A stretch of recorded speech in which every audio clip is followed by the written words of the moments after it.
Hello and welcome to the day 8 of 2020 Tokyo in 120, right on the Leadership Podcast Studio. My name is Olawale Ayeni and I'll be your host for today. I have in the studio with me Jonathan. Jonathan, how are you doing today? I'm good. Also, Alpha. Alpha, how are you doing today? Always a pleasure, Wale. Nice to be here. And Dapo joined us all the way from Lagos. Dapo, how is Lagos today? Lagos is fine. Thank you. I can see you are wearing the green jersey. Are you actually not supporting the team right from Lagos? No, I'm just wearing my clothes. Too. I don't want any high blood pressure. I'm just in green. I didn't even know, I was still going to keep it on up to now. Not a beautiful day for Nigerian sports. Okay. We'll begin with our first story about what is really happening in Tokyo at this point in time. Earlier today, the 10 athletes, Nigerian athletics athletes who were actually not disqualified from the ongoing 2020 Tokyo Olympic Games. They actually took to the streets of the Japanese capital, talking about Tokyo, to protest against them not being able to compete with the rest of the team. Just so sad. Those athletes actually they were carrying placard, and they actually for me, they actually littered the street of Tokyo to actually to demand to demand justice of what really happened. You can see on your screen, we are not just alternative, but a potential medalist. That is actually coming from one of the athletes. My producer, if you still have more pictures, can we just read? Okay, we are not just alternative, we're alternate, but potential athlete. I think that's Uzoro Root. She's the one holding the placard. Okay. Another one. 10 out of 23. We cannot continue like this. That is actually not coming from one of the athletes. As it is now, those athletes, as you can see on your screen, they are actually not devastated. They are all sad. They actually took to their various social media platform to actually express their pain about the matter. But let's get your reaction about the actress, the athletes, are getting to protest in the streets of Tokyo. Well, has the sport minister resigned? That's the question I want to ask. At this point, he has not resigned.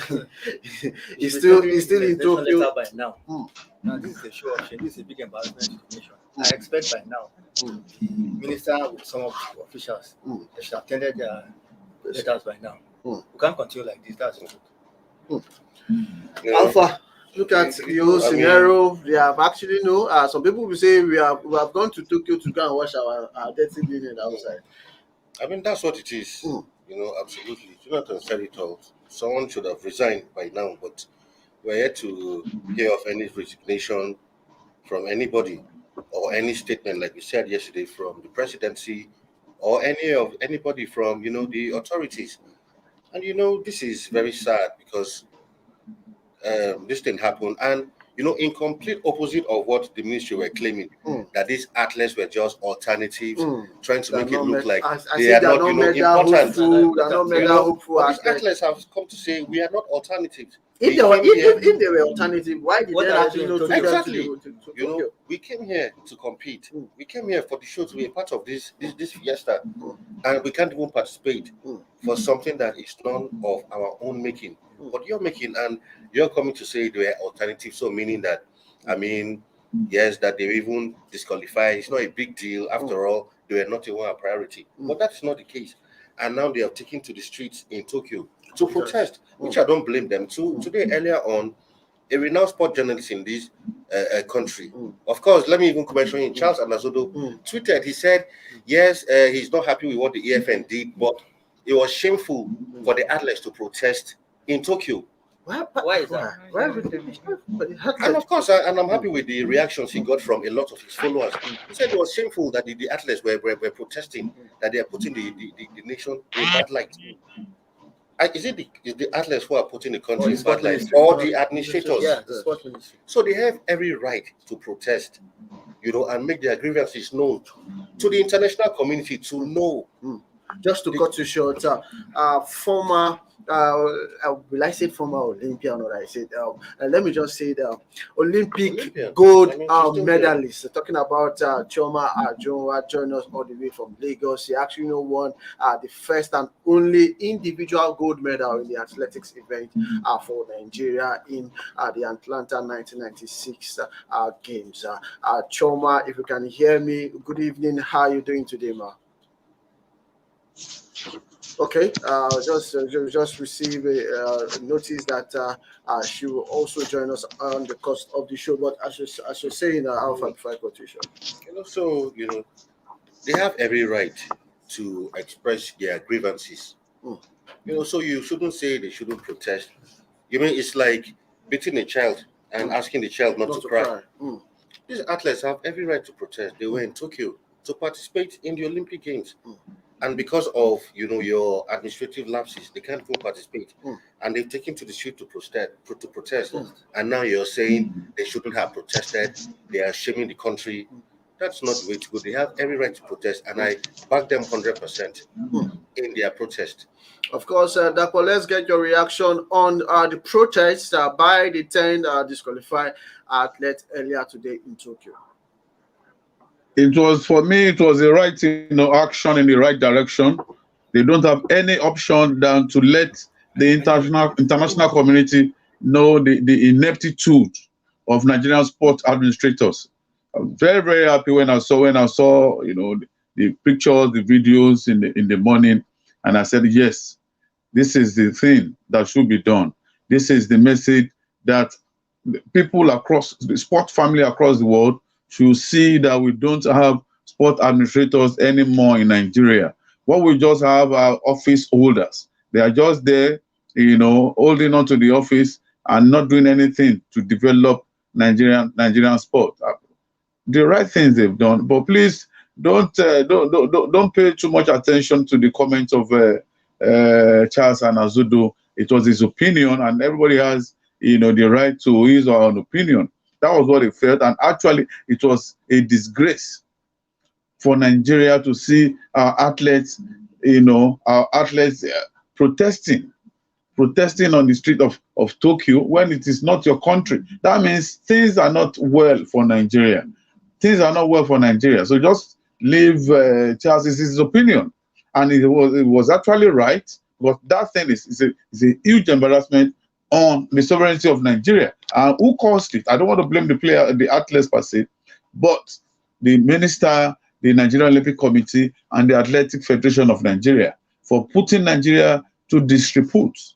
It's very, very bad. It's very, very bad. And I'm just surprised. I think Wale just said, this evening, that they are still the perpetrators, the culprits, I will call them. They are still there, holding firmly to their various seats in sport, and it shouldn't be like that. But because we do have shame in Nigeria, if we do the heads of these three different organizations, the ministry, the Olympic Committee, and also the AFN, by now they should have tendered their resignation. But instead, they are giving lame excuses, trying to cover up for their ineptitude. And why doing so? When you are not playing, when you are not known to do the right things, you will make mistake.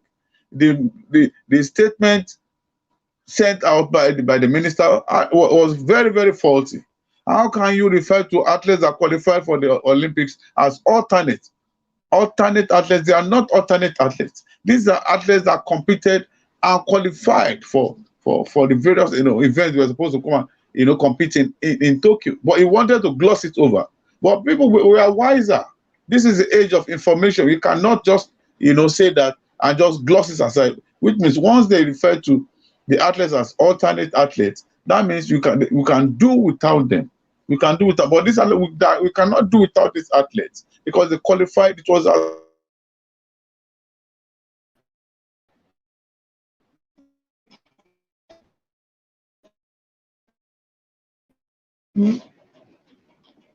Yeah, okay. I think it's from there.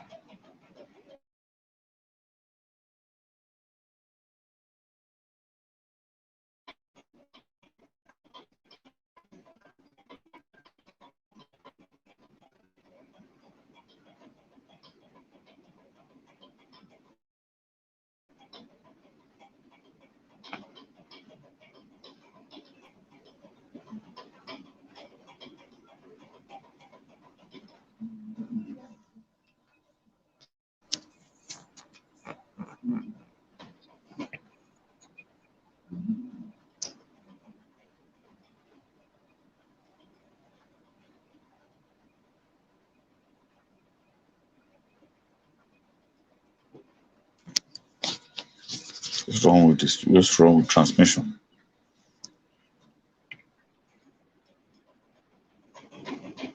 That you should first of all start by apologizing, not coming up, to say these athletes are alternative, even being pompous, bragging about the situation, almost sort of, feeling on top of the world, that making these athletes feel, worthless, like they were not even really needed.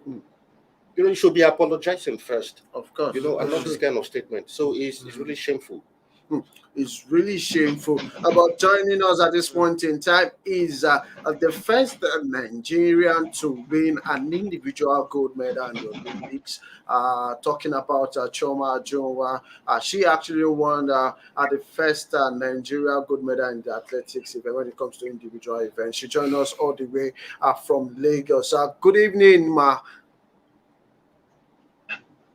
Good evening, my brother. How are you doing today? Hope How you is guys Lagos? are okay. We're I'm fine. okay. Lagos is Okay.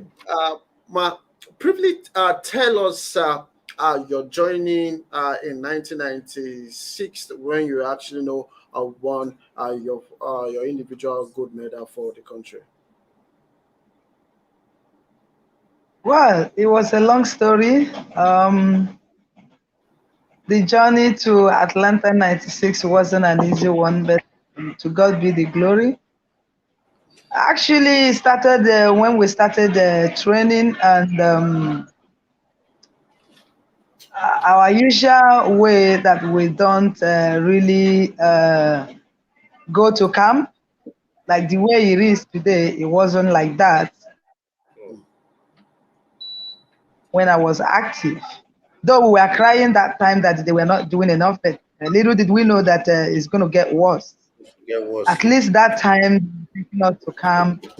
Though I never prepared the Olympics with Nigerian team, my preparation came from God through Chief Shego Degwami, who took me outside this country to train with UK athletes, and I was going from one place to another with them on exposure, on outside training, until the time I came back for Nigerian trials, and I was able to make.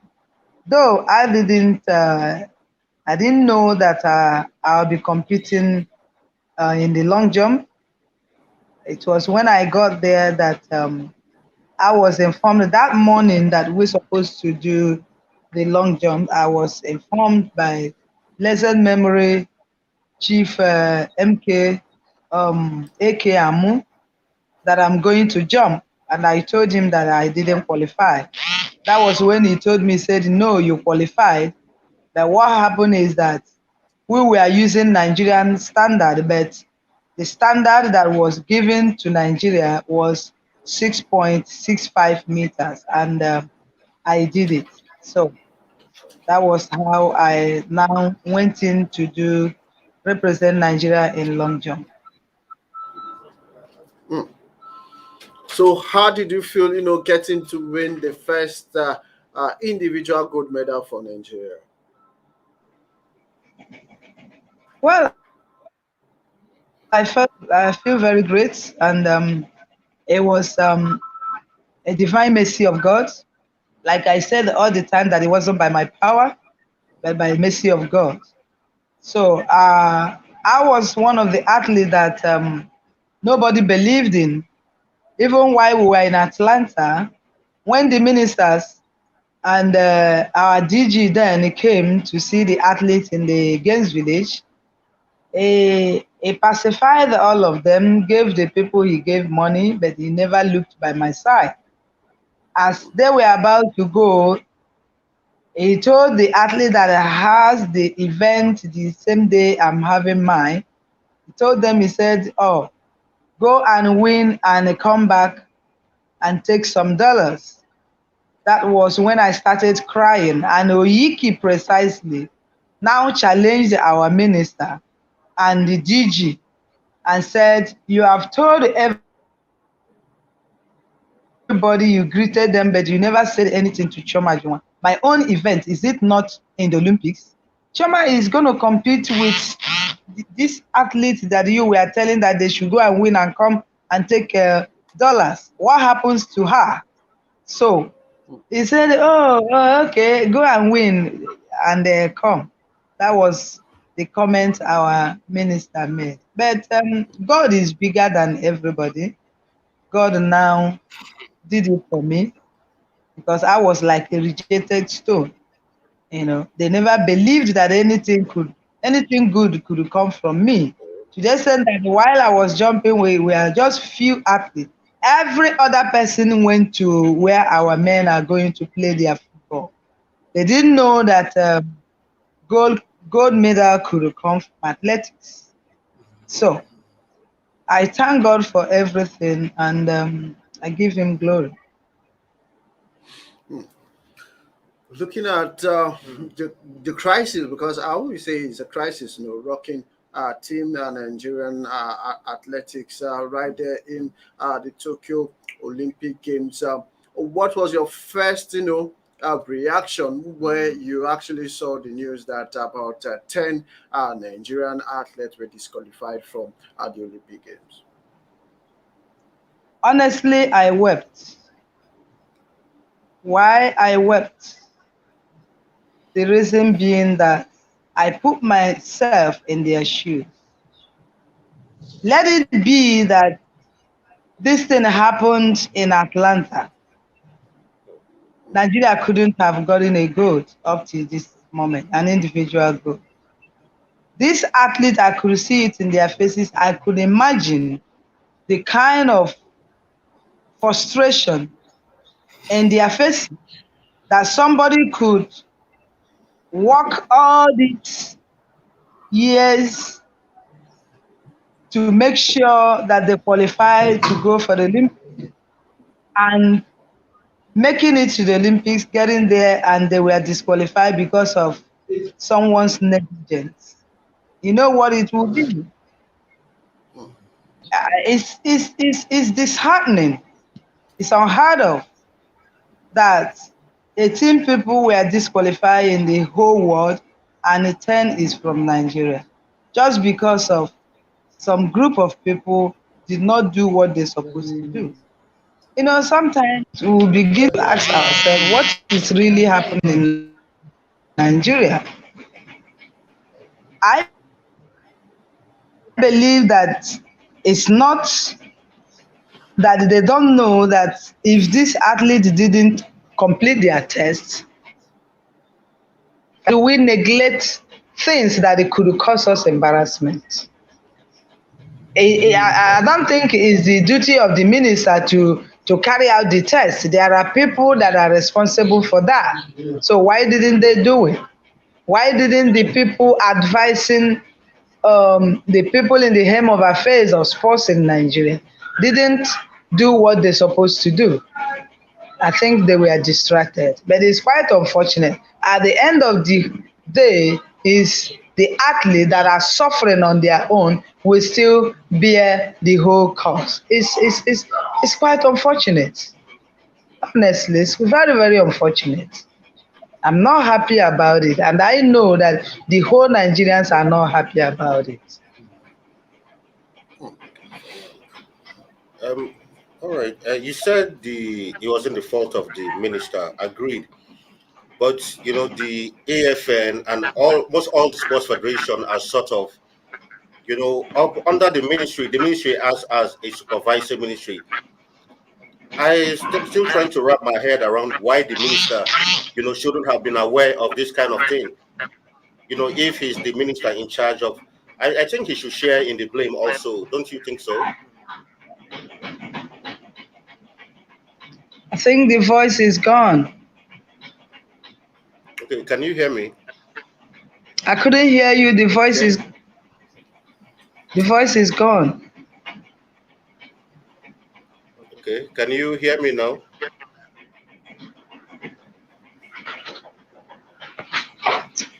It's from their studio.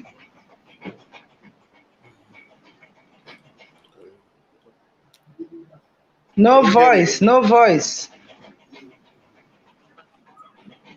Okay, if you can hear me, ma'am, looking at the current team, those athletes which they are actually no longer clear to compete for the games.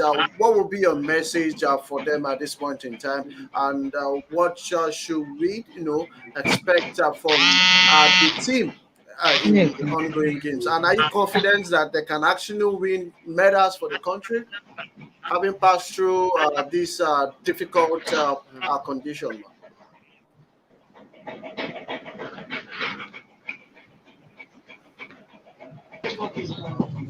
The take is from the studio. Okay. The sport editor leadership newspaper, Salifu, joined us all the way from Tokyo. Salifu, how is Tokyo today and how are you doing?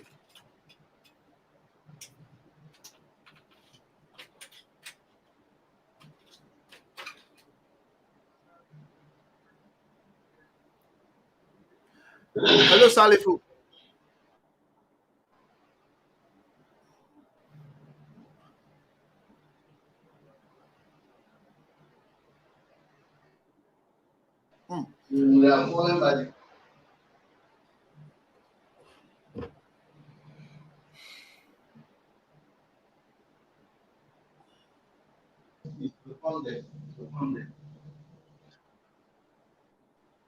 Okay, tell us what is the mood like in the camp of Team Nigeria at the ongoing Tokyo 2020, looking at the fact that 10 athletes were actually not disqualified ahead of the start of the athletics event.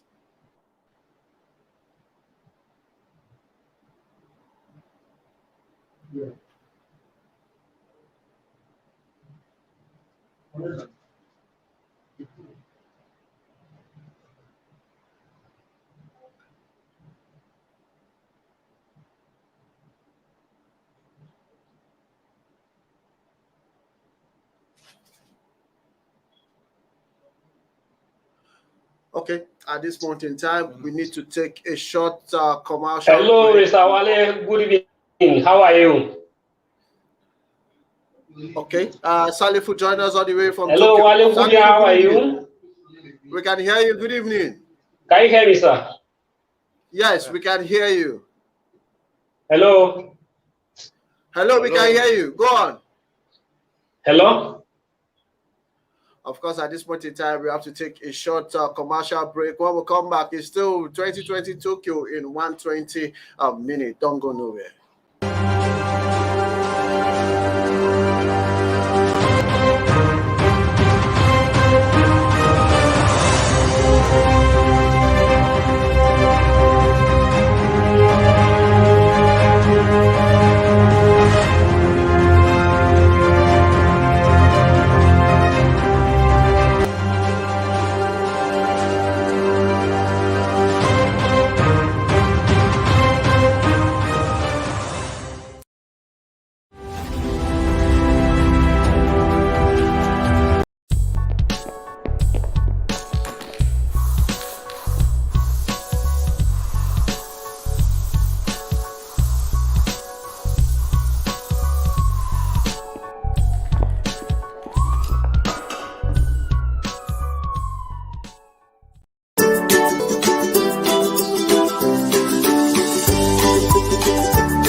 Welcome from that short break. We are still talking Tokyo Olympics right here on the Leadership Podcast Studio.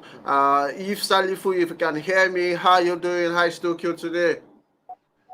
I'm cool. Can you hear me now, Wale? Yes, we can hear you loud and clear. Okay, like I was saying earlier, as I'm speaking to you, there's quite peace and there's quite calm in the Team Nigeria's camp after the rumbling over the disqualification of some athletes and the protest of the athletes over their training ground. The Honorable Minister of Youth and Sport was able to move in and send through all the athletes. And as I'm talking to you now, if you look at the results that have been posted today in the athletics, Team Nigeria was able to do well by early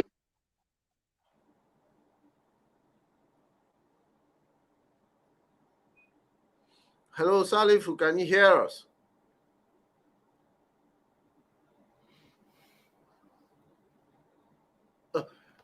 Alpha, at this point in time, you just heard what he said. I actually wanted to ask him a question since he's on ground.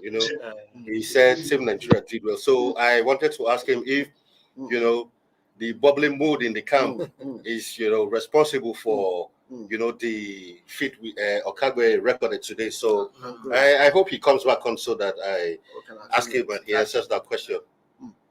Of course, Choma, if you can hear me, can you hear me?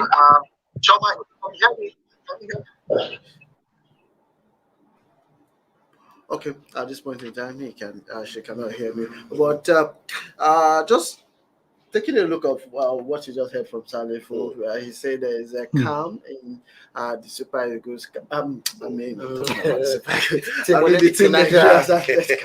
I thought it was the AFCON we were talking about, but the Team Nigerians Cup. He said there is a calm, and from what you have seen, from the pictures, from the video, does it look that there's calm in the camp of Nigeria? Well, we saw pictures. Salifu is on ground. And he's talking to us in real time. So if he's saying there's calm, I think maybe we should take him for his word. Okay. So what about the protest? What about the protest? No, of course the protest was earlier on in the day, but he's saying now there's calm. So let's take him for his word. There's calm now. Let's take a calm. After all, Okagbare has qualified it for the semi-final. So I believe the calmness in the camp was what propelled her to, qualify. So let's take it from him that way. Of course, Dapo, we're actually not getting to listen to you on your opening statement about the protests and all that before the network went off. But let's get your reaction on them at this point in time. Yeah, I said the protest was an action in the right direction. The athletes they're in order. There's no other thing you have to do than to do that. And the minister, in his, I don't want to call it in his wisdom, still made a number of mistakes, a number of errors, classifying these 10 athletes as alternate, athletes, and that is very, very wrong. That is very, very wrong. They are not alternates.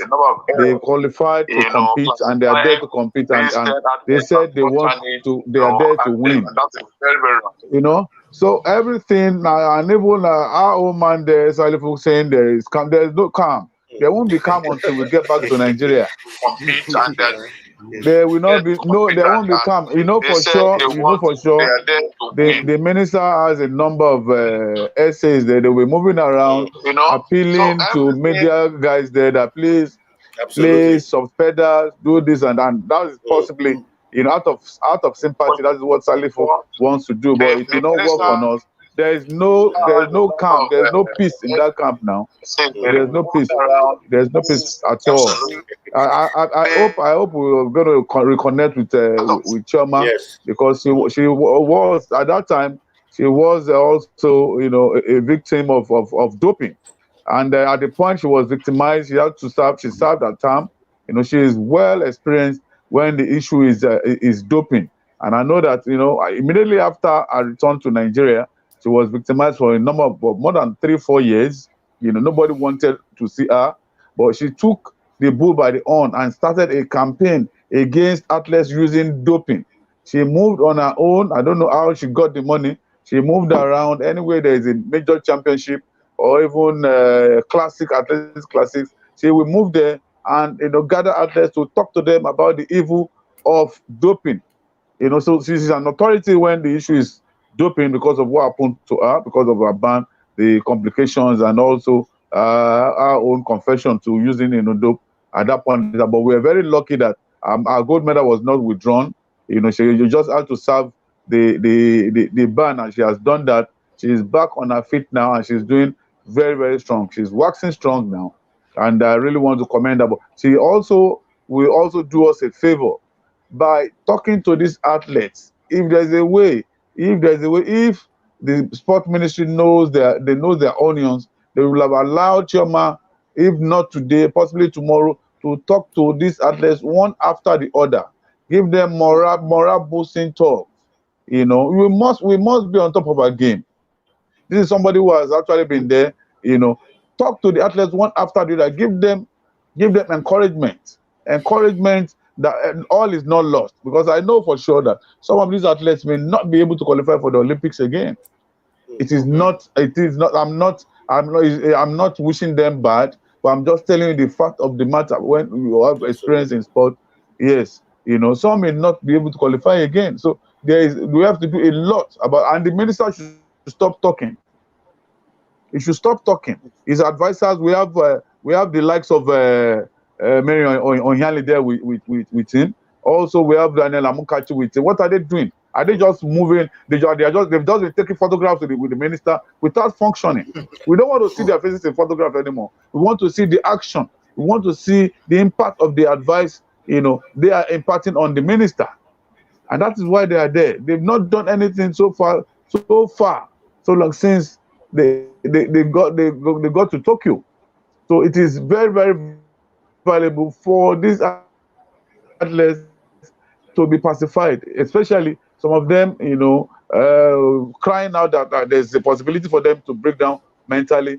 Somebody should be calling them every time, and this minister should stop sending statements defending his action, defending his ineptitude. You cannot defend any ineptitude. Once it is classified as ineptitude, there's no other thing than ineptitude. So they should stop talking and concentrate. Find ex-athletes, ex-internationals, those who have actually won medals in the Olympics, to talk to these athletes. There's a possibility for the one that wants to keep working at. This one is gone. They are not going to come back. They are not going to participate. No matter. There's no magic. There's no magic. But get athletes, respected ex-internationals, have been to the Olympics, have won medals, to talk to them that if once they keep working at, they will come back to participate, and they will come back very big, bigger than what they actually expected. They need to get past athletes to actually improve their psyche, so that to ensure that there is hope in the future. Looking at the 2024 Olympic in Paris, they can actually work hard to ensure that they meet the timing for them to qualify to the Olympic Games. But away from the protests and from all will I say the shenanigans happening in the Team Nigeria Academy Tokyo, we head straight to the track where our own Blessing Okagbare and Grace Nwokocha actually qualified for the semi-final of the 100 meters competition. Blessing Okagbare actually won her heat with 11 seconds. She actually strode at the point of the finish line, while Grace actually finished third in our own heat, finishing 11.5 seconds. But Jonathan, what do you make up of the performance of Blessing Okagbare and Grace at this point in time? Some good news at last. For the past 1 week, we've been hearing sad stories, bad news. At least something good has come out of Team Nigeria, and I think she may make it to the finals. Based on she ran for 11 seconds. 11 seconds. Okay. I think she needs to improve on that to run for at least between 8 and 9 seconds. Wow. 8 and 9 is not possible for me, in my own opinion. She can actually get to that point. That'll be a new world record. Yes, of course, it will be a new record. But looking at both athlete performance, even though disqualification. No, kudos to them. I seriously, since we started this series, and I've always said I was looking forward seriously to the track and field event, and one of the major reasons why I look forward to the track and field was majorly because of Blessing, because I have a feeling that she always has a way of rising up to the occasion, and I'm happy that in spite of this disqualification of our athletes, that somehow like they said, for some of us who are religious, beauty from ashes, it was like all hope was lost, but somehow she has brought out some sort of glimmer of hope. So watching the race this morning, I was really, really excited when, I eventually saw the final results. She has made it to the semifinals, and, in this kind of competitions, once you make it to that point, anything can happen. Yeah. So the possibility of her, making the podium is now very, very high. So really in the semi-finals, you know, I can't remember all their names. I've seen their pairings. Apart from maybe the US, then I think the Jamaicans. You know, I don't really see anybody in that pairing really, you know, rattling Okagbare, sincerely speaking. So I applaud her, and in spite of, you know, all what happened, yes, she was downcast with the statement she, you know, released on her social media, but she was able to put that behind her and, you know, get to business and focus at the job at hand, and she delivered. So we all hope that when she goes into the semi-final, that, you know, she'll be able to, you know, take it a step further and make it to the finals. Dapo, let's get your reaction on Blessing Okagbare and Grace Nwokocha's race early hours of Friday today. Yeah, that was a very fantastic performance by Okagbare. And just like I said yesterday, you know, she's in her best, you know, form now, and she doesn't have any option than to perform. This may be a last major Olympics that she may be going there with any hope of winning medals. If she does not do well now, I'm not sure she's going to replicate what she has been doing since 2008 at the Paris 2024 games. It's not easy. Our body is human. We have a competitive body. It does not last, you know, actively beyond 15 to 20 years. And we're talking about you starting from 2006. You know, she was a long jumper in 2006, where she won gold at the Gateway Games, you know, in Abeokuta. Then just 2 years after, then she won bronze at Beijing, and from there she has actually, you know, not looked back. She won bronze in the long jump, and she started competing in the sprint, you know, starting from 2012 and up to now. She has not actually looked back. She's doing well, but this time around she needs to win. She needs an Olympic medal.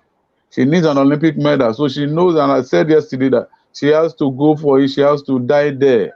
It's just a kind of pigeon balance. Go there, die there. You must win this time around. Win any coloration of the medal. Olympic medal is an Olympic medal. You forever have it, you know, on your shelf. It will be hung in a living room all through the days of her life. So she's there now, you know, competing first and foremost for her career. She has just said it is my career. People cannot wreck it. It's my career. Then also for Nigeria, for the grace of Nigeria, she's going to try her best because Nigeria has also, you know, tried their best trying to groom her. She has been a baby of Nigeria since 2008 up till now. You know, she's still getting monthly, you know, subvention. I don't know, it's not subvention really.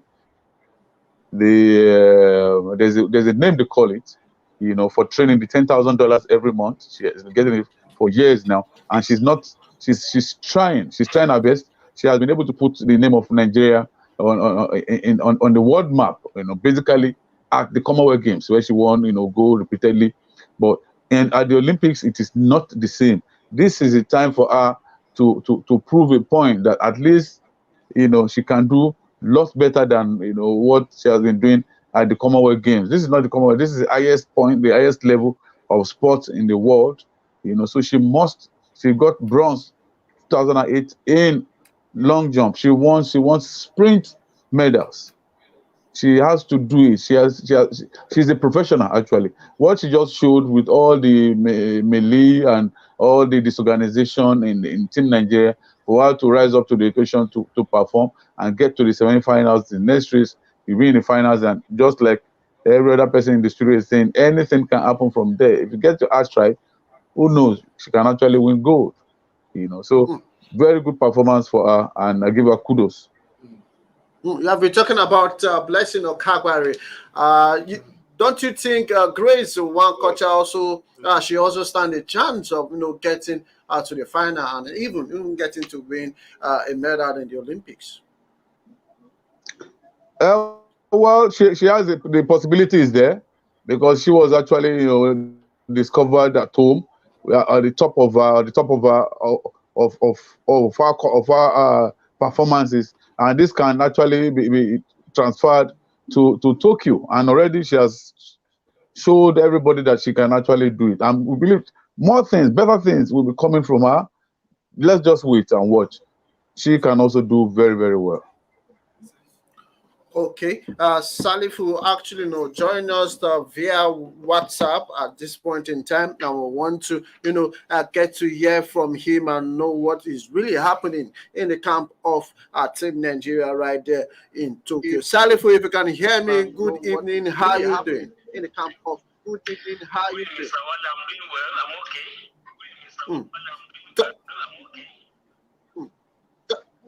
Tell us what is happening in the camp of Team Nigeria right there in Tokyo. Team Nigeria right there in Tokyo. Okay, just as I said earlier, after the rumbling and the uncertainty over the disqualification of 10 athletes, and at the same time the early this morning protest by some of the athletes, the athletes were actually protesting as far as confining their training grounds. And as I'm talking to you now, right now, the issue of the central, I'm not speaking just like this, that I can see that we are being pacified. You know, it's not the truth. I'm speaking based on the statement issued by the team captain, Aruna Kodri. Aruna Kodri is going to his social platform. You see that all the athletes are now at peace, and everything that all the issue has been resolved. Because the minister was there with him, and he had a long time of working with the minister. And after the meeting was there, all the worries of the athletes have been settled. And at the same time, I want to add that all the athletes that were disqualified, not that the athletes were not banned. Some people were misconsigning eligibility with athletes. But ban is different. The athletes were not banned. They were disqualified based on their inability to complete their mandatory out of competition text. So, if you were banned, what athletics, who came out the categorical statement that you were being banned for so years, or for so long. But in this case, they were not banned. They were not found anything substance against them. So, the out of competition that they put what's next to me.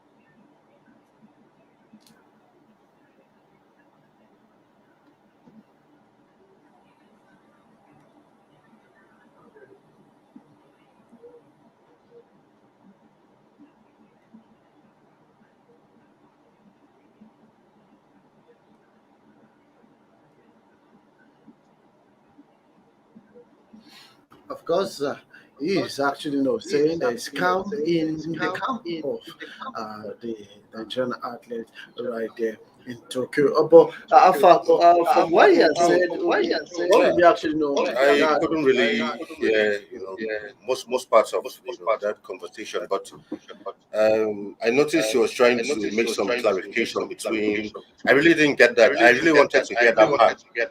He was saying it's not like the athletes were disqualified or banned. I wish I could hear that part, but I really didn't hear it properly. So I really don't know what to make of what he said. No, of course, I actually saw the tweets that they were like those athletes were not banned, that they were just ineligible for them to qualify. I think at this point in time, the ministry were actually just talking about the semantics. That's what we're saying. Being banned, being disqualified, being ineligible is still the same thing. Why were they in Tokyo ineligible to compete or to go to Tokyo? So why were they there? Just simply admit that we didn't do the right thing. Simple as that. What do you mean ineligible? They were not banned. So why are they in Tokyo? Why can't they compete? Why are they not competing? It means there's something wrong. So what are we saying? Like Dr. said, they should stop talking. They should admit that they made a terrible mistake. an unforgivable mistake, and ask for the forgiveness of millions of sports-loving Nigerians instead of going to town to make all kinds of statements. What is Aruna saying? Do they put a gun to his head to make a statement so that everything is calm and good in the camp? They made a mistake and admit that you made a mistake, and let's move on from there. We are waiting for them to return from Tokyo, and we'll take it up from there. So are you trying to say that the athletes, tourists or part of the supporters club? Yes, you just apologize and let's move. How do you say the athletes were? And you took them to Tokyo? To what? Well, in me in France, then I will also be one of the members of Team Nigeria. That's part of the mascot. Of course, I was even trying to look for the press statement actually released by the sports ministry at this point in time on the matter that it was widely reported in the pages of the national newspaper that the athletes were actually banned, but they were not banned. They were just ineligible to compete. They're just making it a bad situation. Making it worse at this point in time. But let's get a reaction. If that question is from the sports ministry, what do you make of it? Yeah, I saw the press statement and I yanked it off. I was not interested in that. To me, it's garbage. That is garbage. Should be thrown straight to the garbage, to the trash can. And I told you, I saw I had Salifu still trying to make a defense. I've been in this job for 29 years. I know what is happening around. They will keep moving around. Please try, when you send your report, try to pacify Nigerians with this one. Nobody was talking about ban. They have ruined the lives, they have ruined the careers of these 10 athletes. That is the cross of the matter. Nobody is talking about ban. IOC did not talk about ban. The World Athletics did not talk about ban. Nobody is talking about ban. Even the athletes are not talking about ban. They are saying you have ruined our career. And that is a big shame. It's a big shame on Nigeria. And that is the cross of the matter. Forget that. But what he's just trying to do is just to keep saying something. Now it's like maybe they have engaged the services of some people who do damage control. But damage control in this context is for you to keep quiet. Let the ministry keep quiet. The minister should keep quiet and stop talking. Stop sending out offensive press statements. We are talking about you ruining the lives of athletes. You are saying ban. What is ban? What athletes? They didn't talk about banning any athletes. These athletes have not been caught with any form of a banned substances. So what is ban that you are talking about? It's like like a little child, maybe a child that is about 5 years old, trying to be wiser than his father that is over 50 years old. The answer is it's not possible.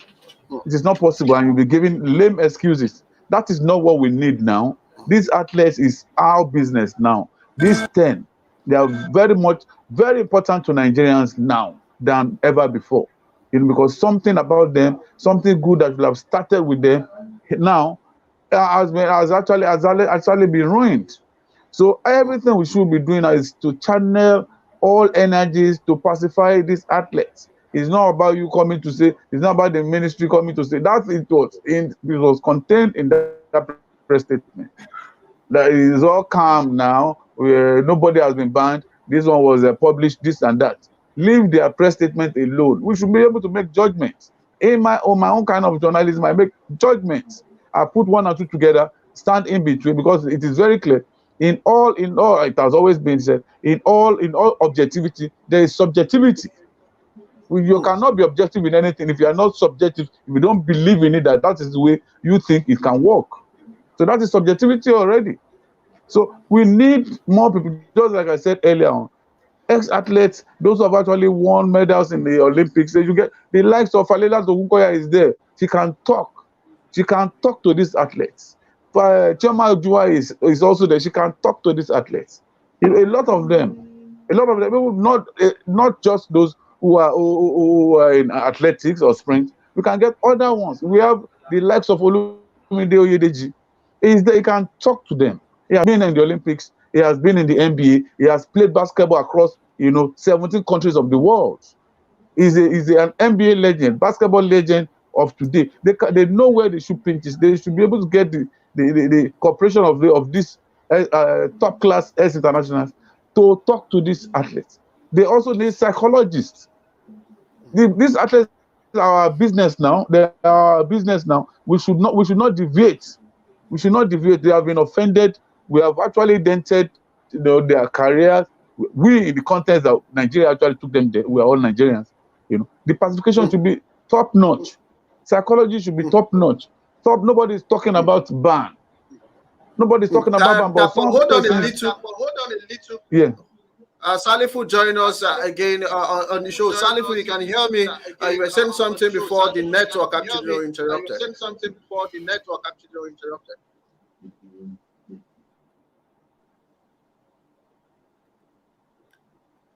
Hello, Salifu.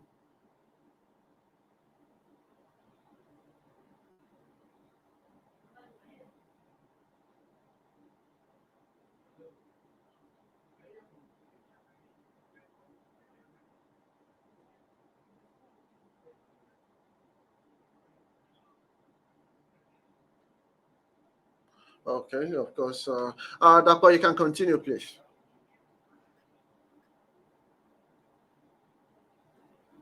Okay, Salifu. Okay, Salifu, can you hear me? If you can hear me, please go on.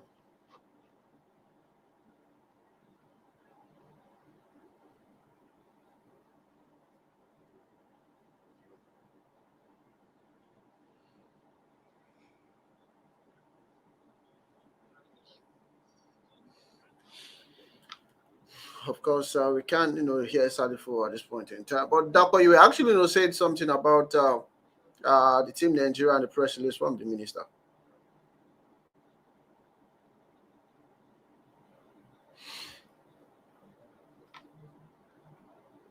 We all said earlier on, they should keep quiet. Leave the athletes alone. Start planning for them. Start getting, putting S internationals together, as Olympians. Get them to talk to these athletes. Get psychologists to talk to these athletes and start planning for them. When we get back to Nigeria, start planning for them ahead of 2024, ahead of Paris 2024. Start ensuring that they travel for international meets. They compete in other international competitions that will start earning them points to qualify. They need to be improved, and that is the only thing. The only thing we need now is to make sure those 10 athletes qualify for Paris 2024. That is the only thing we can. It's not about money. Don't give them money. They don't need your money. They need to ensure their career is actually put in good state. They should. That is what we need now. Not come to say there's no ban.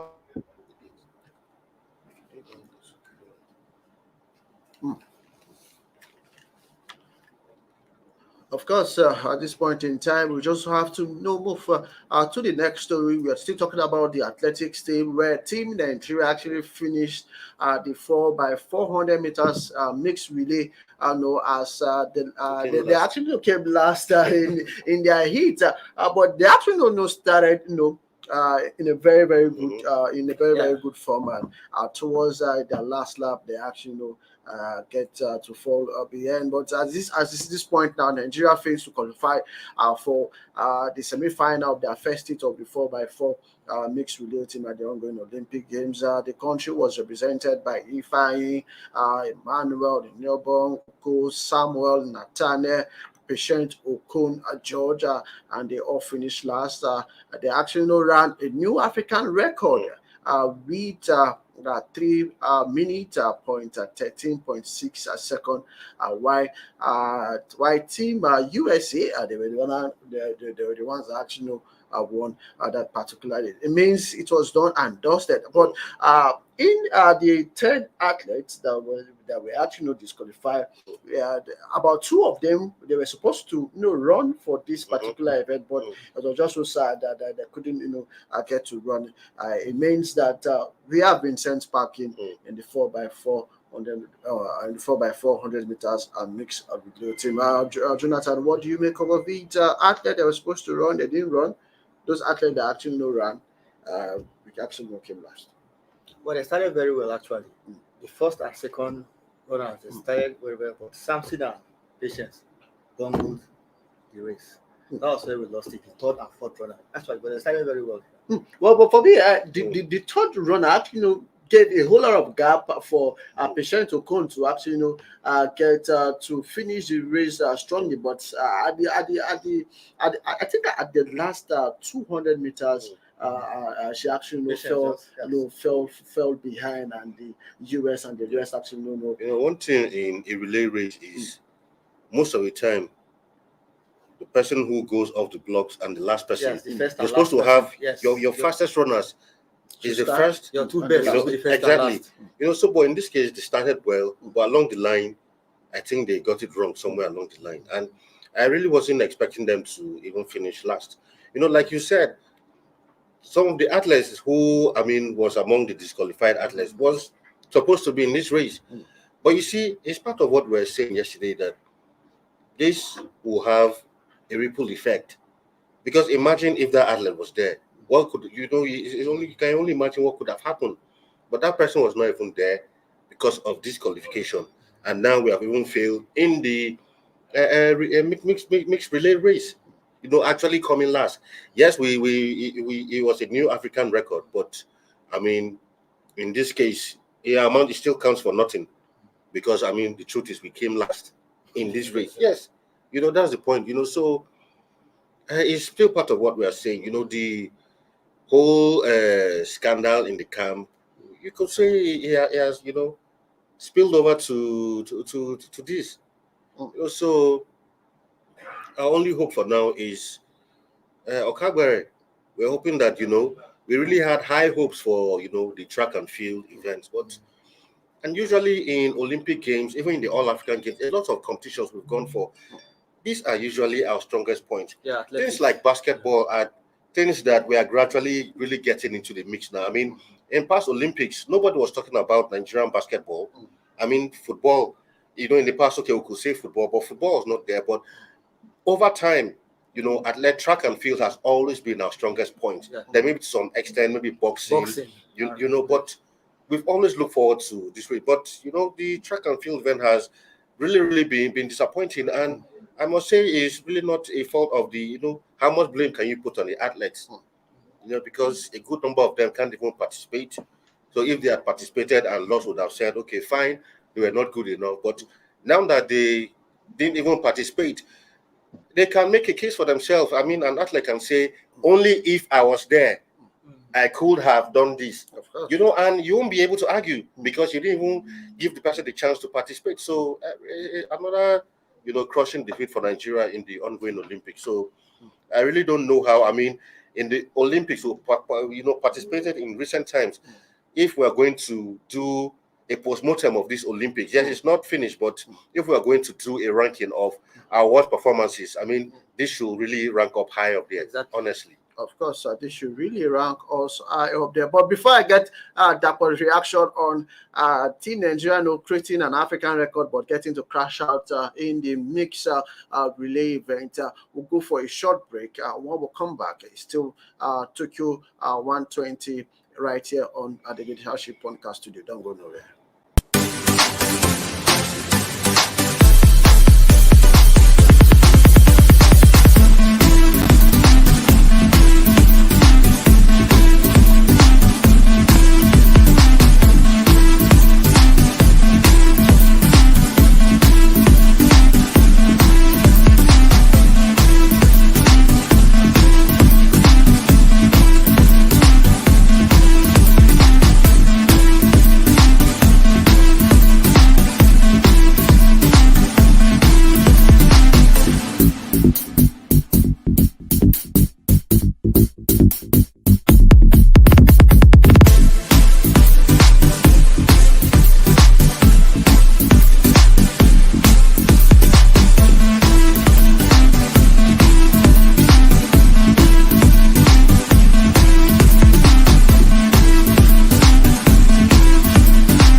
Thank you for staying with us. It's still 2020 Tokyo in 120 right here on the Leadership Podcast studio. Wale, join us all the way from London. Wale, if you can hear me, how you doing?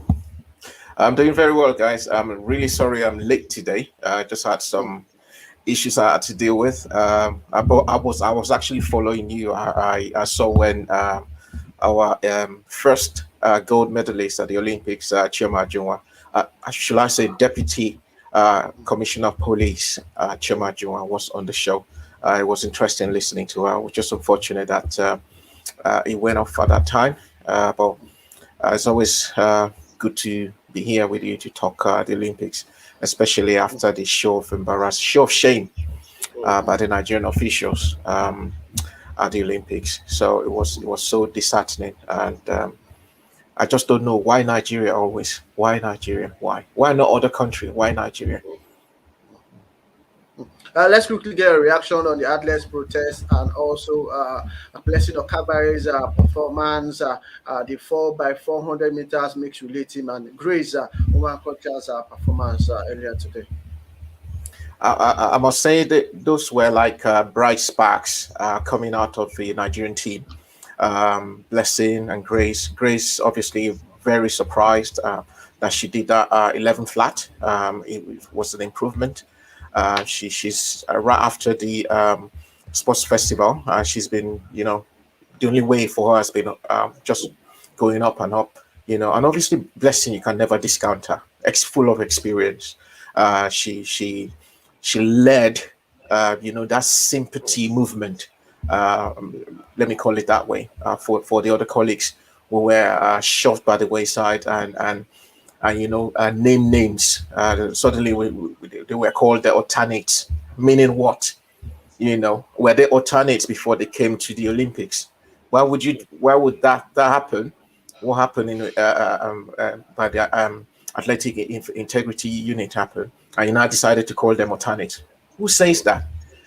So Blessing leading from the front today and letting our 2 feet do the talking was a major plus. It was a major win for the athletes, not for the officials, but for the athletes. It was like Blessing and Grace. They were like, yes, you guys might not think about us. You guys might not care about us. You guys might think we are nothing, but we are something. Okay, we are representing our fatherland, Nigeria, and also we got our names written on our chest. We've got Okagbare and Nwokocha written there, and then Nigeria written there. So if you guys are not going to do it for us, don't worry. We will go out there and obviously lift Nigeria up. Since all you want to do is just pull Nigeria down. It's been a sad situation, but I'm so glad that Blessing and Grace were able to do the talking on the field of play. Looking at the 4 by 4 mixer relay team, your comment? I think we actually honestly, they gave the best. I watched it and I was like cheering on, just shouting. I was with my children. I was watching. Come on, cheer for Nigeria. I was saying to them, but I think our gamble didn't pay off. It was at one point when our third leg runner was running against the girls, and I was like, yes, we're going to do it. There's no way we're not going to at least come third. But it all changed. But it was a gamble, worth it, but it didn't pay off. Some other times it might pay off, but don't forget that those guys were already assembled. All right, those guys that ran the 4 by 4 mixed relay were already assembled. Some of those guys that were banned out of the 10 would have started that 4 by 4 mixed relay. But it's so sad. It's so sad. What I am proud of, I am very proud of those boys and girls out there. Very, very proud of them. I can only just wish them well. Don't let your heads drop if you are watching, if you're listening, or maybe their families are watching, their friends are watching. Pass this message on to them.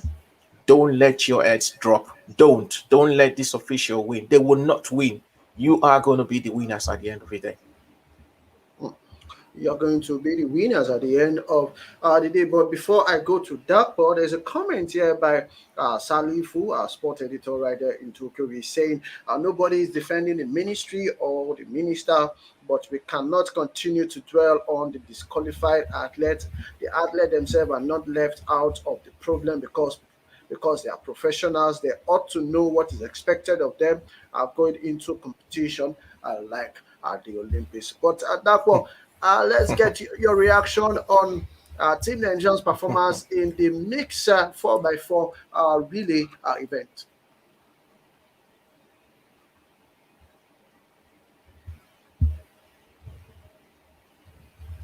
Hello, Dapo, can you hear me? Yes, very good.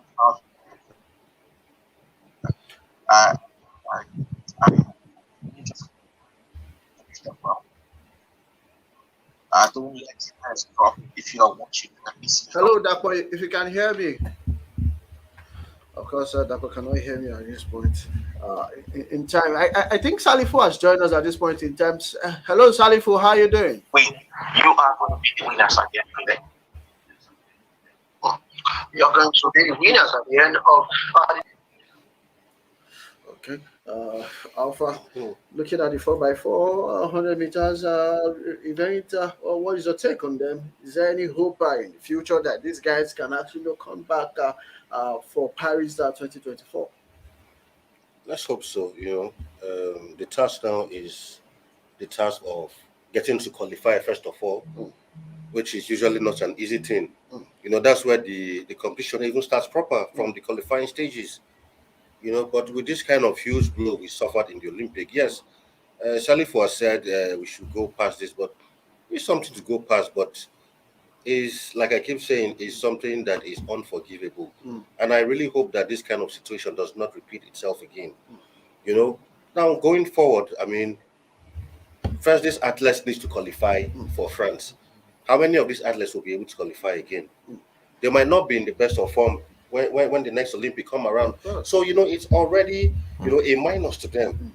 So I just hope for the best for them. I really hope that we really put our acts together so that, next time around, we'll get to field other athletes. And Salif made the statement, I wish he could hear us. He said the blame should also be put on the athletes. I really wanted to ask him a lot of questions, seriously, but it's just a pity that we really can't even get across to him so that he should enlighten us more on. I really wanted him to explain more on how the athletes too should share the blame.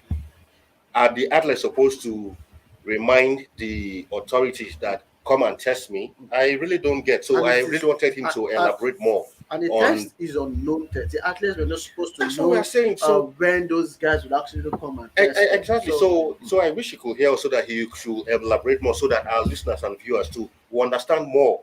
The fault of the athletes and all of that, because I'm still trying to understand that. But we move on from that. I think the other question we should probably also ask is why were the other 13 tested and 10 left alone?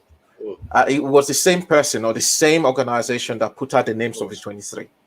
Okay, you guys had the email from the anti-doping agencies as far back as 2019. Okay, and you probably will have been preparing for the Olympics for I don't know how long for. You will have had a budget for the Olympics, but you know how to run after the budget to get approved.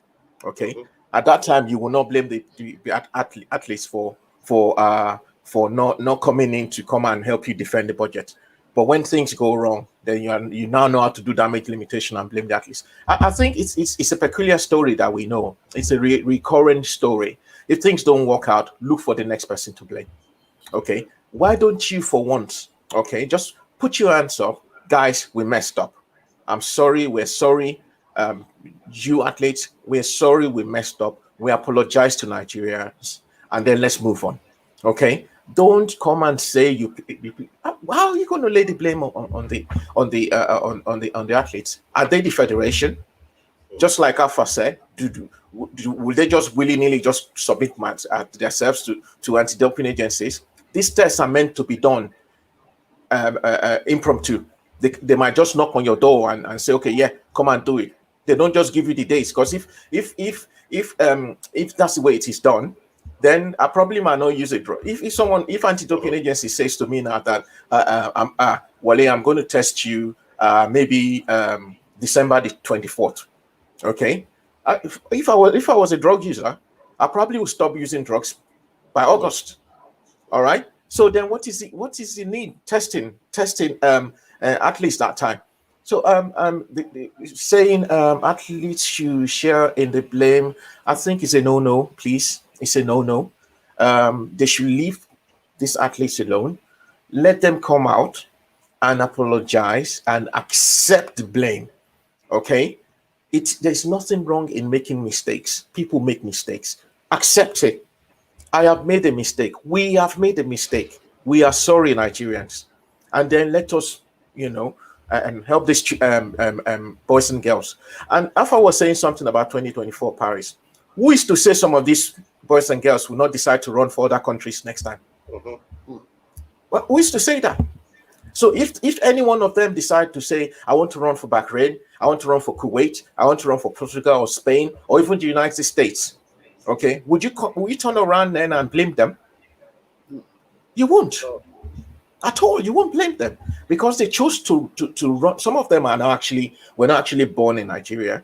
Some of them are probably United States citizens. Okay, but they decided, listen, I need to go do this for my father's land or for my mother's land. And then you mess them about, and then you now want to blame them. Oh, come off it. No, we shouldn't do that. We shouldn't do that. We shouldn't blame the athletes. The blame should be on the officials. That is actually not coming from Wally, but away from athletics at this point in time because our time is fast spent. We head straight to the slamming and docking game where we thought that the Tigers they will actually get to put up an impressive performance against France, but the reverse was the case that they were actually defeated by the French team 87-62 in their second group game in the ongoing 2020 Olympic Games. The Nigerian lost the first quarter 18-12. They actually lost the second quarter 26-15. The third quarter was 23-15, and they actually drew the fourth quarter 20 in that particular one. So it means that at this point in time, we are still we are the whipping girls when it comes to that group. But let's get your reaction. We thought the Tigers they were going to beat France, looking at their performance against the United States of America. But at this point in time, we are actually everything is crumbling for the Tigers. I think they gave too much respect to the French team. They started very poorly in the first and second quarter. They tried to recover in the third and fourth quarter, but it was a tad too late. And we're going to play Japan in our next game, and Japan lost against the USA. So it's going to be a sink or swim situation between Nigeria and Japan. But I think let me be optimistic. We might beat Japan in our next game. We are in the state of dilemma at this point in time because Japan need to beat us for them to ensure their qualification. Because if France get to beat United States, then it means it's going to be very tricky for Japan to qualify. So at this point in time, we're in the state of dilemma. But let's get your reaction on the match between the Tigers and the French side. Judging by their first performance against the United States, like I said here yesterday, I really thought the Tigers were going to beat France. Let me put it that way. I knew it wasn't going to be an easy match, but looking at the scoreline, we went from losing by just 9 points against the United States to losing a whopping 21 points against the French side. So it represents some sort of retrogression on the part of the Tigers. So I really don't know what to expect from the final game against the Japanese side, who are obviously playing at home. It's their home court. They understand it better, so, and they want to do everything to make sure that at least they make it to the next round. I think as the host, they won't want to be knocked out in the first round. So I really think the Tigers are really, really in a dicey situation. If we had won this game, we would have stood a better chance of qualifying. But we lost this game. Now the French, have won.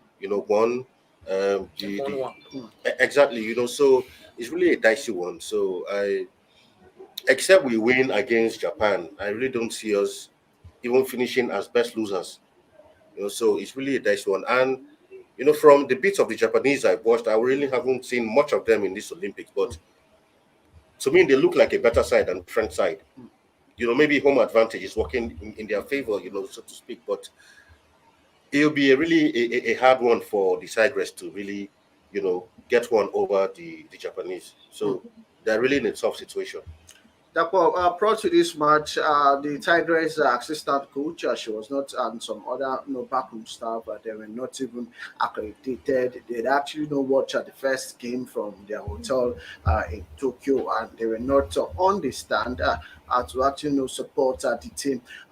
With that actually be one of the factors that actually affected the Tigers from them getting to win the French side. And let's get your reaction on the match between Nigeria and France, because I know very well you actually you actually have this confidence that the Tigers were going to defeat the French side, but reverse was the case at the end of the fourth. Really, I don't know what is happening to the girls. They've lost, confidence. The confidence we actually, know them with. They suddenly dropped their guns. They are not defending any longer. We became a very poor defensive team, where the watchword of the Tigers, even much more than the Tigers, is always defense. And they've always been doing it as they defend, they attack you, they coordinate their game. But suddenly, the defense has actually disappeared. The progressive game has also fizzled out. I don't know, but definitely the absence of those, assistant coaches must have done something, to the team, because all the coaches the team has about 6 coaches. They have different departments that every coach, handles. If this one is not there, the other person cannot do the job, but they are specialists. They're specialists, and when all these assistant coaches are they're absent in this team, I can't really understand why they should not be accredited, because you have the number of coaches for each team. It is 6 coaches for basketball, different departments. And when they are not there, and you think, okay, you the chief coach, you are just the manager, you can dish out instructions, and when those instructions are dished out, you pass it on to the assistant coach who will articulate it. But all these ones we are not even seeing. But that one is just the coaching aspect. What about the players themselves? They came to the Olympics with so much optimism. They gave us so much hope that we are going to do a lot better than when we've been doing in previously. But what we have seen, I don't know. I don't understand. Even the coach of the male team is saying, we thought we have actually arrived, but we found out that we are just starting. And that one is a very weighty, comment, and it also transcends to the Tigresses also. To me, I don't know what is happening. I've followed basketball, I've followed them even to Afro basket. I'm talking about these girls. They were resolute in their game. They were determined to always win every game. Once you get to the court, they want to win. But this time around, I don't know what is happening. They drop their balls. So much turnovers that in most cases led to us considering some valuable baskets. When you are dropping the ball, let it be dropped so that ball can go into an infringement. We take from corner, from the sideline. But this one, they drop the ball and the opponent picks the ball to get basket against us. The shots are not going in any longer. The 3 points that we always bank on has disappeared. So I don't know what they're going to do against the Russians. Let's just go there and play. 25-point loss is not a good one at all. 25-point loss is not a good one at all.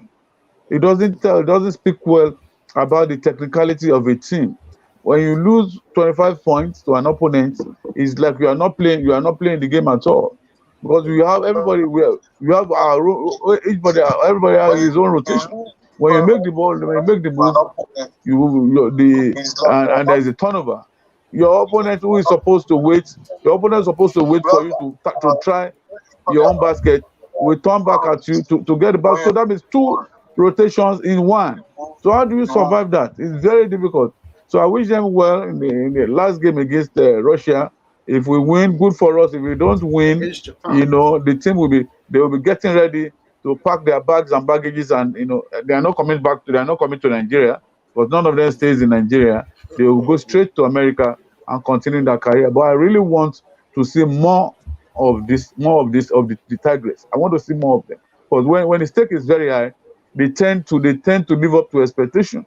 But I don't know what is happening. I don't know if they are just waiting. Maybe somebody is doing some kind of calculations for them. If you lose this, you can still win this. You can still do that. Now, in a situation of the Olympics, you play to win all games.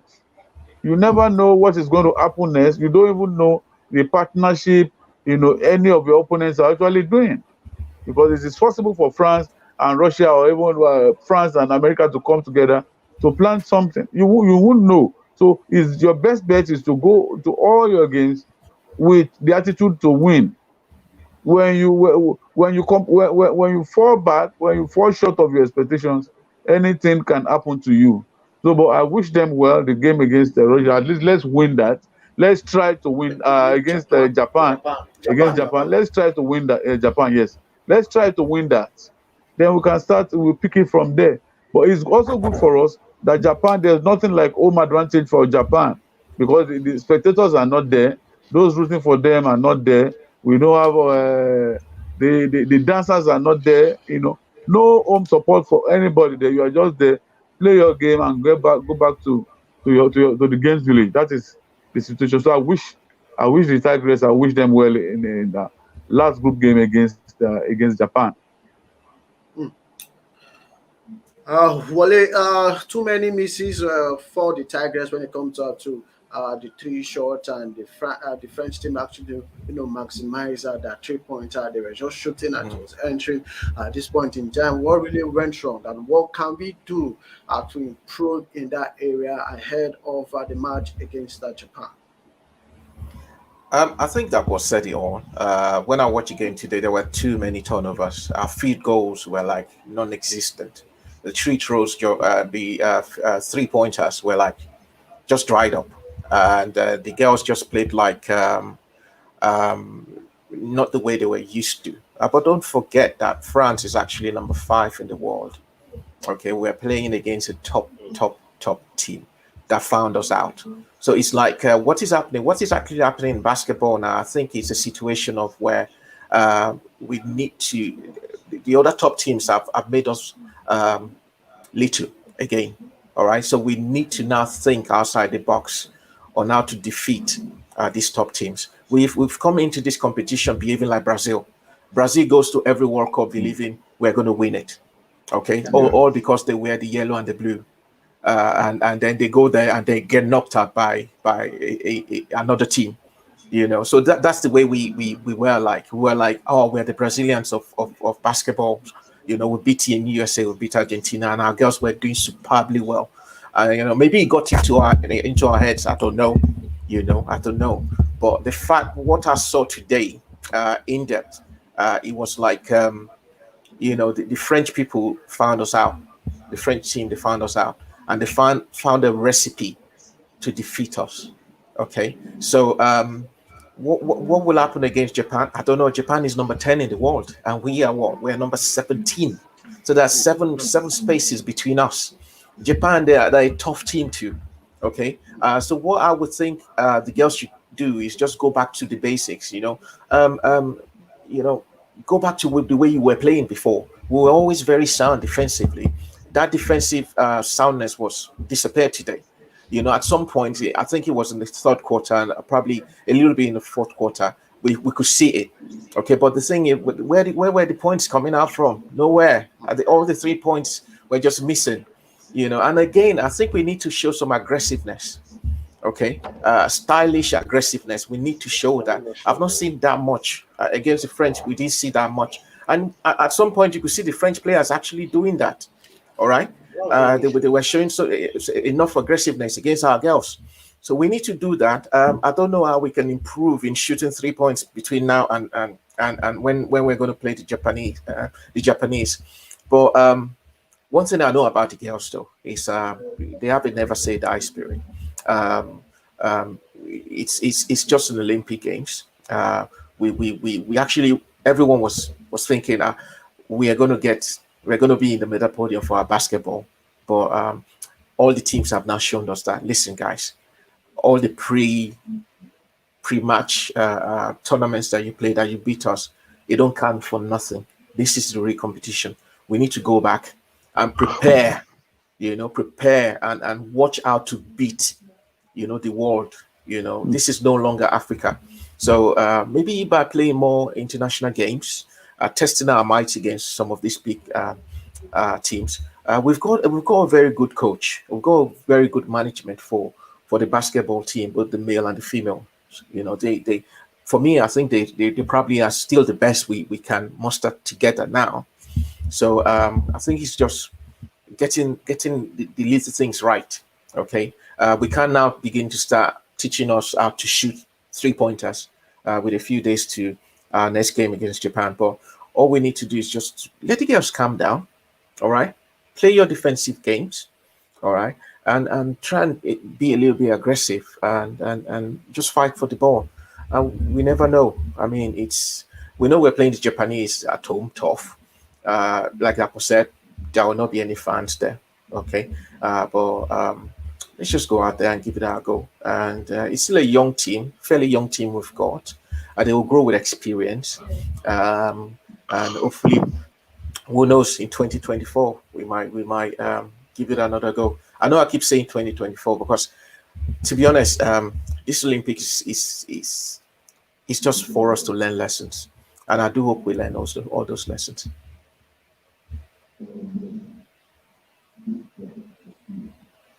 The 2024 Olympic Games in Paris.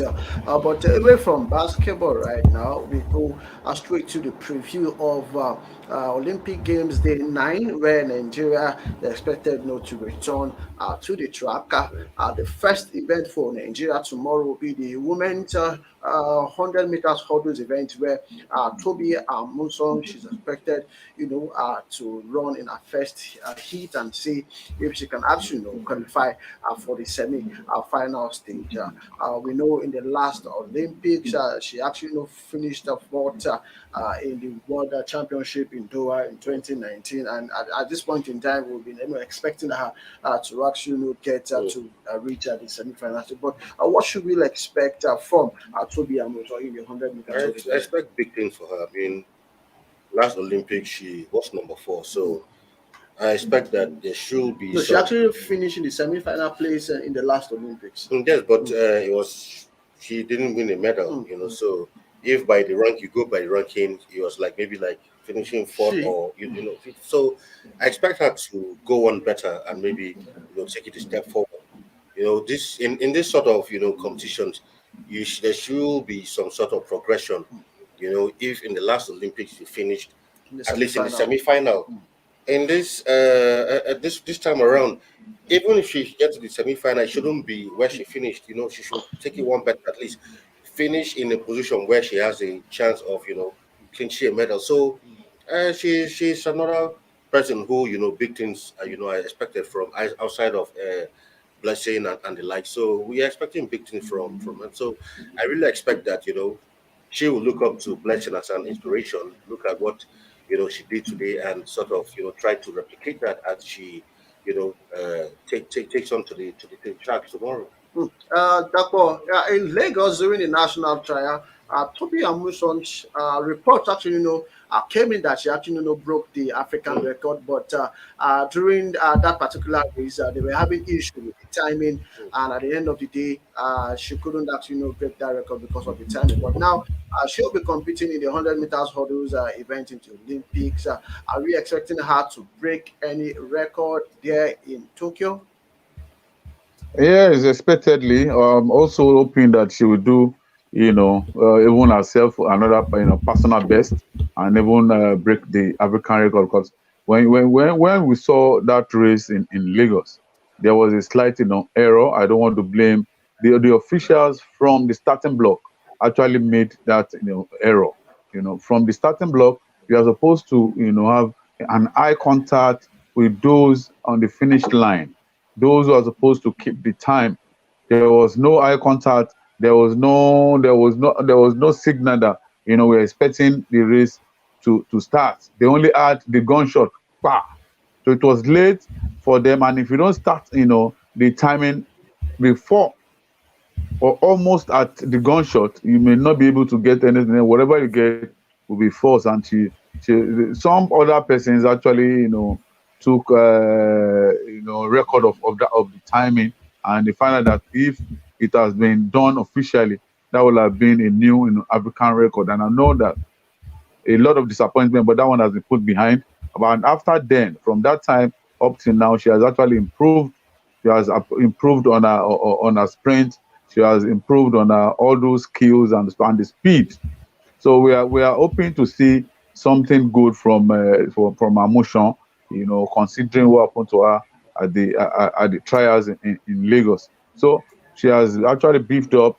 She has improved better than what she was when she came to Lagos, and we believe that everything put together should be explosive in Tokyo, and we're hoping that tomorrow we'll see a lot of that. From our first race, I believe she should be able to set an African record, then ensure she qualifies. Of course, she can actually get to set an African record and to qualify for the semi-final games. Also tomorrow at 11:15 Nigerian time, the duel of Nigeria, talking about Blessing Okagbare and Grace Nwokocha, they're expected to hit the track for the semi-final event in that particular event. Jonathan, do you see these girls, coming, getting to qualify to the finals of the 100 meters event? Definitely. All hope seems to be on Blessing right now. Mm. She's our only hope presently. I think it's our only hope of getting a medal at the Olympics. That's just the truth. Jonathan is saying Blessing Okagbare is our only hope of we getting the medals in the Olympic. But looking at Toby Amuson, Blessing Okagbare's and Grace Nwankocha's event tomorrow, Wale, are we expecting them to put up an impressive performance so that we can actually move closer to get our first medals at the Tokyo Olympic Games? I think so. Toby is really a progression so far since 2014. I've been steady. I remember when she first ran in Calabar. I think she ran about 13:89 or so in 2014. Now she's a strong 12:48. She's done that back to back in Doha and obviously in Florida. She is number 4 in the world. She's a top athlete. So to be someone I know a lot have been said about Blessing. If I'm going to put my money on where the medals are going to come from, when I said medals, I mean probably silver or gold, where they coming from. We'll probably tip Toby, probably tip Isebrume from the long jump. Blessing, you never know with Blessing. Okay, you never know with her. She's a top athlete. Don't get me wrong. She's wonderful. She is wonderful. She's a magnificent runner. She runs like a gazette or what have you. She is. But the thing is, you never know with the Blessing that is going to turn up at any given time. It might be a Blessing that will just dust everybody and just win the gold or win our semifinals and then progress to the final and probably grab us a silver medal. But it might be another Blessing that turns up and don't probably make it into the final. It depends on what Blessing turns up, and I pray it's going to be the Blessing Okagbare that we know that is going to turn up on the day. But if my money is going to be on any Nigerian athlete that is going to win medals for us, my money is going to be on Toby Ase. Grace is somebody that's up and coming. She has nothing to lose, but she has everything to prove. And she done that with a strong 11 seconds in that year.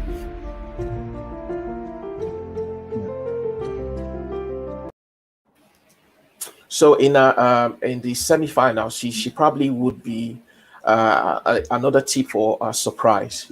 She might be the jack in the box for that day, because she's.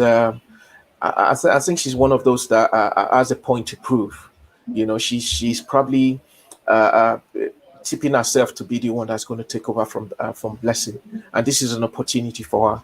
So, well, I can only wish all our girls and obviously other men all the best as he takes to the track tomorrow. I'll strongly be rooting for every one of them, blessing inclusive, because I actually want her to do well. I actually want her to do well. It's been long coming. At the 2012, 2016, it's long coming. Blessing needs to do us all a favor and just go out there. I mean, she's a champion. She's no longer a champion, blessing the girl. She's not blessing the woman. So she needs to go out there now and prove it. And most of all these younger athletes look up to her and call her mama. She needs to go out there and prove to us that, listen, I've got all these people behind me, and I'm going to carry them, to the podium. Blessing, she is 32 years old at this point in time, and we are expecting to see her getting, to win medals during these Olympic Games. We are hoping that they actually get to make it to the final, because the final will take place tomorrow at 1:50 Nigerian time. So at this point in time, we're expecting them to put up an impressive performance so that they can able to qualify for the finals. But away from the women's 100 meters event, we head straight to the men's 100 meters event, where three Nigerians will be actually be competing in that particular event. The likes of Enoch Adekoke, who is the fastest man in Nigeria at this point in time. He will be competing in the event. Also, Ishakiri and our own Divine Oduduru, they are expected to compete when at the start of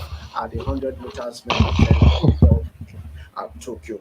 But Alpha, looking at these three guys, can they deliver a medal for Nigeria in the 100 meters events, looking at the Jamaicans, the Great Britain team, and also the US team? Can they deliver something for Nigeria? They should be able to deliver. I mean, Enoch and Divine are both very top athletes. Enoch was even adopted by the Edo State government, so there was some sort of boost even before he got to Tokyo. So I really expect him to really pay back, the support and encouragement he got from, Edo State government, and by extension Nigeria, and really go out there and give us the performance of his life. Too much of bad news coming out of the Nigerian camp. But let's have some glimmer of hope. So Enoch should be another one of our medal hopefuls. So let's hope that he really does something spectacular tomorrow. Same for Divine also, the three of them actually. So we are really hoping that, we will get to see these guys actually perform tomorrow. Let's see if they get to perform tomorrow. Dapo, I know I've seen the report that the Athletic Federation, talking about the president of Athletic Federation faction led by Ibrahim Gusso, has actually promised Adekoke a SUV car if he gets to win the gold medal of the 100 meters event. At this point in time, did you see Enoch Adekoke, Ishakiri, or Divine Oduduru, getting to win the 100 meters gold event for the very first time for Nigeria? Well, I see Oduduru doing something great there. I'm not in a position to make any form of predictions now, because I don't know what is going through their minds now, going by all the hula balu in Tokyo, and the discouragement and the poor psyche of the athletes. But be that as it may, Oduduru has actually been on the international scene for some time now, and he has vastly improved. He has vastly improved more than what we used to know. I see him going out there to do something big for himself and indeed for Nigeria. The rest, all the male athletes, I've not seen them, at this highest point before, and I don't know, if they actually have a psychologist in that team, just like the captain of Team Nigeria, complained today that his own coach was dropped. His coach was actually dropped from Team Nigeria. when you drop the coach or drop the coach of Africa's #1 table tennis player, how do you want him to be a magician, want him to be a coach and at the same time a player? It is not possible. It is not possible. So I don't know what is going through the minds of these other two athletes, but I can say categorically that, you know, I can beat my chest and say at least Ududuru will actually put smiles on our face. But at the same time, we also have to be very hopeful and wish him luck, because we don't know, when you get to the track is a different thing. Before getting to the track is a different thing, and while competing is a different ball game entirely. So all these factors must be put into consideration. Why, you know, actually giving Ududuru the kind of, you know, hopeful guidance for him to do well in his race. On Enoch Adekunke, Shakiri, Divine Ududuru, any hope? Enoch. Okay, you can continue. Sorry, just before I drop off, I think we just need to look at the two. The personal best for these two this season have been about 10-5, 10-6.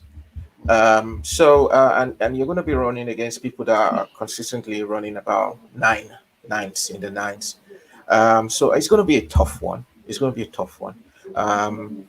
But the thing about athletics is on the day, it is whatever favors you. You know, you might go out there and just run the race of your life and do a 9 points, I don't know, to win.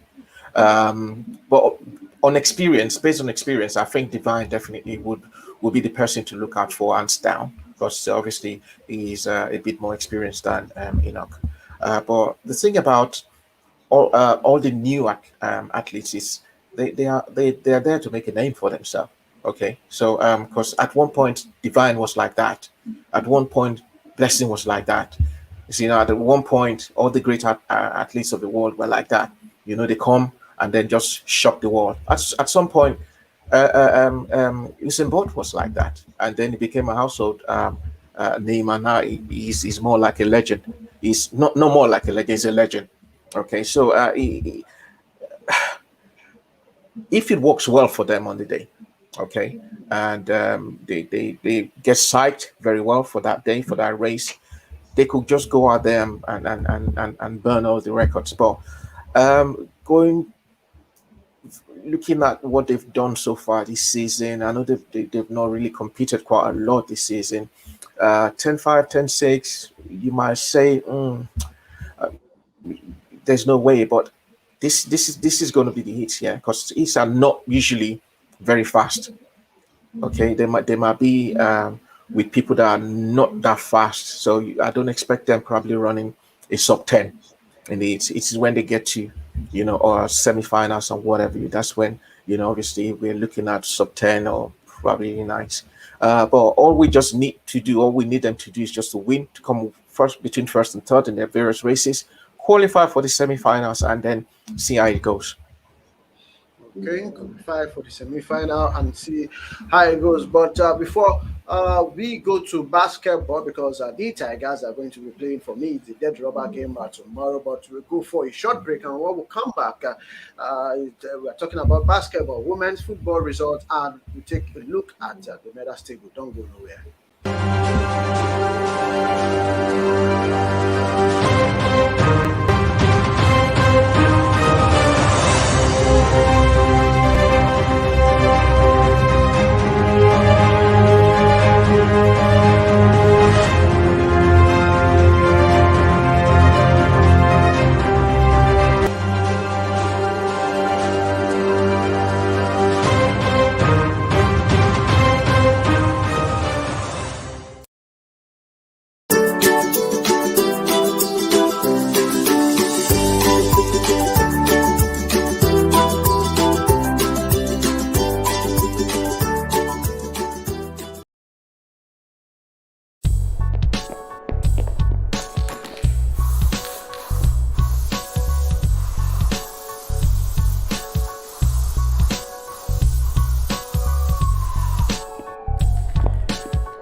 that short break, we head straight to basketball, where the Tigers will seek redemption against Italy tomorrow.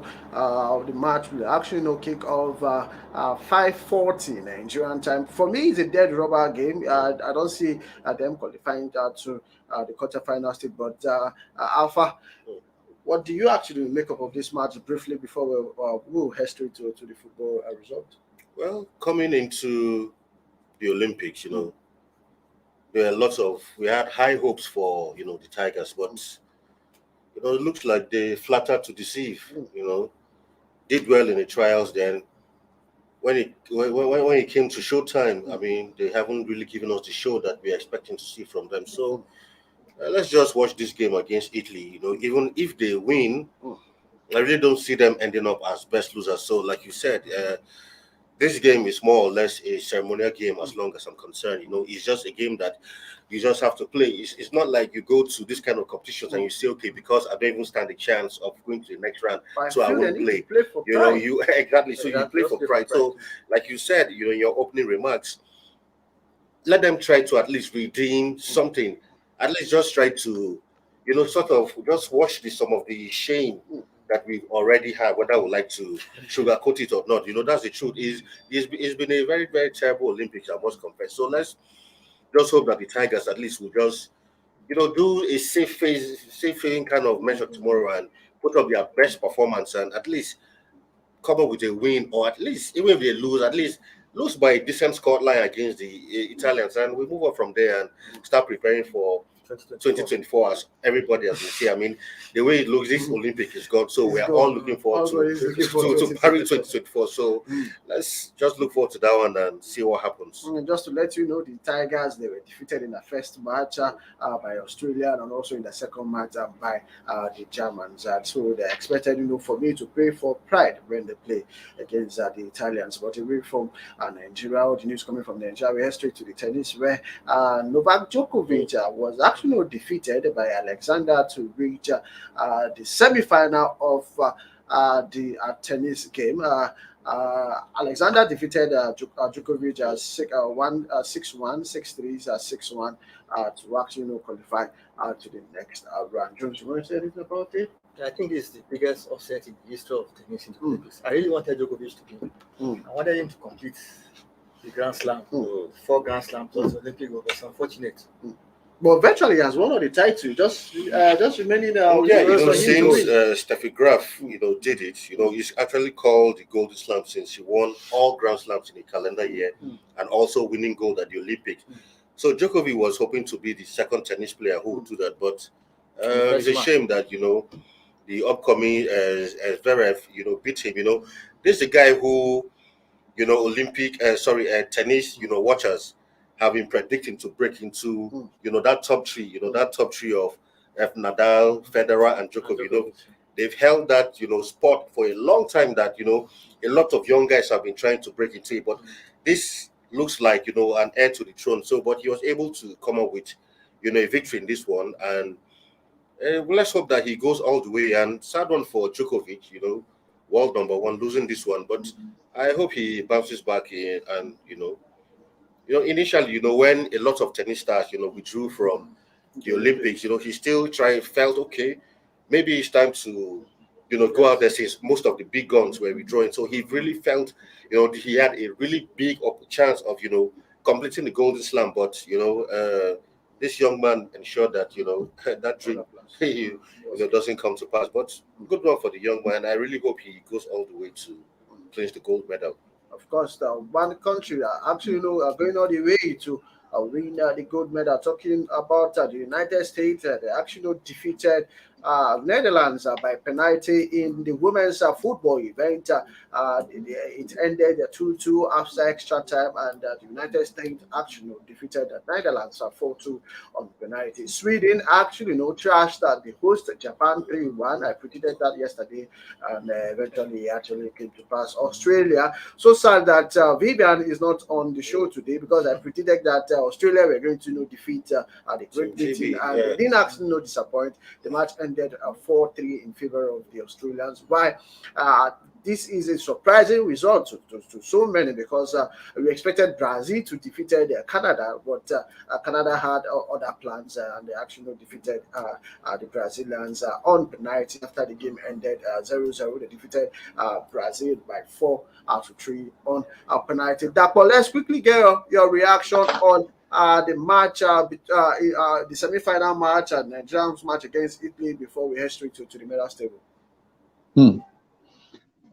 It's going to be yet another tough game.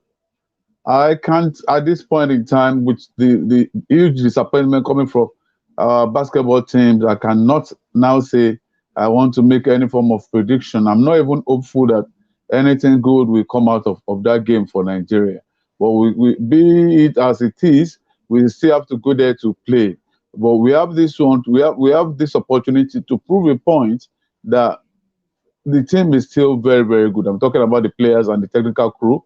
They still have the opportunity to prove that, you know, they are not just a flash in the pan after the preparatory games in the US. So this game is open for them to, you know, to prove their worth. Though it's a very difficult game, especially when you are playing against European teams in basketball. You don't just, you know, count your chicks before they are hatched. You have to wait for the game. You also have to, you know, have to be on top of your game. You cannot be dropping balls. You cannot be getting just your 2-point shots. You cannot be having turnovers that will be getting baskets against you. You cannot think you can survive without getting the valuable 3-point shots against a team like Italy. Italy is a very strong team, and they're also fast on the ball. They are very, very wise when they are playing the quick, you know, break. That is their hallmark. Quick breaks, and before you know it, you'll be looking at their player, just the player and the ball with your rim. So what do? You just have to wait, let the player get the basket, then you can continue from there. So against Italy, the Tigers is a huge task, and it's also a challenge. It's also a challenge for the players and also the technical crew, especially a technical crew that is led by a coach, a very good coach in the NBA. Talking about Mike Brown. So they need to prove a point. To the medal table. Okay. Well. We'll have to get the medal table now. Of course, there's a new change. Of course, the medal table actually remain the same. It did actually remain the same because the People's Republic of China has actually won 19 golds, 10 silver, and 11 bronze, making it about 40 golds. They actually followed by Japan with 17 gold, United States 14 gold, Russia with 10 gold, Australia 9, Great Britain 6. Republic of Korea 5, Netherlands 3 golds, 3 golds, with the likes of Czech Republic, New Zealand, Canada, Germany, France. Looking at the medal table. I mean, really impressed with what China has been doing. China has, are beginning to really assert themselves as a world power, not just in other fields, but also in sports. Like Chibuzo said here yesterday, he said he was expecting a serious tussle between the United States and the Chinese. And clearly, the Chinese are really, really setting the pace. And nice one for them. Of course, at this point, we want to thank Dapo for coming on the show today. Dapo, thank you for coming on the show today. My pleasure. Thank you very much. Of course, Alpha and Jonathan, it has been a great time, talking sports with you guys. Thank you very much. Always a pleasure. Of course, we want to thank our sponsors, talking about Cast Print for supporting us, talking about NDLEA, also saying no to drugs. They're actually supporting Team Nigeria all the way, and also talking about Massa, getting to sponsor the show. On this point, we want to say thank you for staying with us, and we want you to join us tomorrow. We'll make a return by 7 p.m. It's still the 2020 Tokyo in 120 minutes right here on the Leadership Podcast Studio. I am Olawale Ayen. I'm saying have a good night rest. God bless you. Bye-bye for now.